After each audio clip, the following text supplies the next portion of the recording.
Good night. इतना कहकर विजय bike लेकर वहां से निकल गया। हे बजरंगबली, विजय जी की रक्षा करना। बारिश शुरू हो चुकी थी और विजय अपनी बाइक तेज रफ्तार से भगाया जा रहा था, पर आज उसे अपने घर का रास्ता कुछ ज्यादा ही लंबा लग रहा था। वो तेज बारिश में बचता बचाता आधे रास्ते तक तो पहुंच गया, पर बाकी का रास्ता तय करने की उसकी हिम्मत नहीं बची थी। तभी उसे अपनी बाईं तरफ जाता हुआ एक रास्ता दिखा। वो रास्ता दरअसल एक शॉर्टकट था।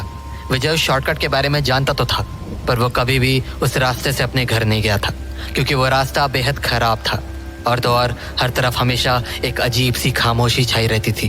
पर आज विजय के पास कोई दूसरा चारा नहीं बचा था, इसीलिए उसने अपनी बाइक उसी कच्चे रास्ते की तरफ मोड़ ली।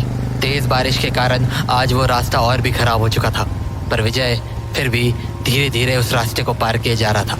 लेकिन कुछ ही देर बाद मौसम ने दोबारा करवट बदली। बारिश और हवाओं की रफ्तार इतनी ज्यादा तेज हो गई कि बाइक का आगे बढ़ना भी मुश्किल हो रहा था। तो विजय आसपास के घरों में बारिश से बचने की जगह ढूंढने लगा, पर उसे आसपास जो भी टूटे फूटे घर दिख रहे थे उनमें से किसी की भी छत नहीं थी, मानो एक साथ गांव के सभी घरों की छत गिर गई हो। विजय को यह बात अजीब तो लगी, पर उसने इस पर ध्यान नहीं दिया और दोबारा दूसरे घरों की ओर देखने लगा। तभी उसे अपनी दाईं ओर पर एक घर दिखा, जो देखने में तो बहुत पुराना था, पर उसके ऊपर एक छत जरूर थी। तो विजय ने अपनी बाइक वहीं खड़ी कर दी और उस घर के अंदर जाकर खड़ा हो गया। वो अपने सामने होती हुई उस तूफानी बारिश को एक टक देखने लगा। सामने का नज़ारा देखकर उसे समझ आ गया था कि बारिश अगले 2-3 घंटे तक रुकने नहीं वाली थी, इसीलिए वो वहां खड़ा होकर फ़ोन चलाने लगा। पर कुछ ही देर में उसके फ़ोन की बैटरी ने भी दम तोड़ दिया और हताश होकर विजय को फ़ोन वापस अपनी जेब में रखना पड़ा। वो वहां खड़ा अपनी किस्मत को कोस ही रहा था कि तभी उसे अपने पीछे से एक दरवाजे के खुलने की आवाज़ आई। पलट कर देखा तो दरवाजे पर सफ़ेद कुर्ता पजामा पहने एक बूढ़ा आदमी खड़ा था। उस आदमी को देखकर विजय डरने के साथ साथ चौंक भी गया था। उसे यकीन ही नहीं हो रहा था कि वहां कोई रहता भी था।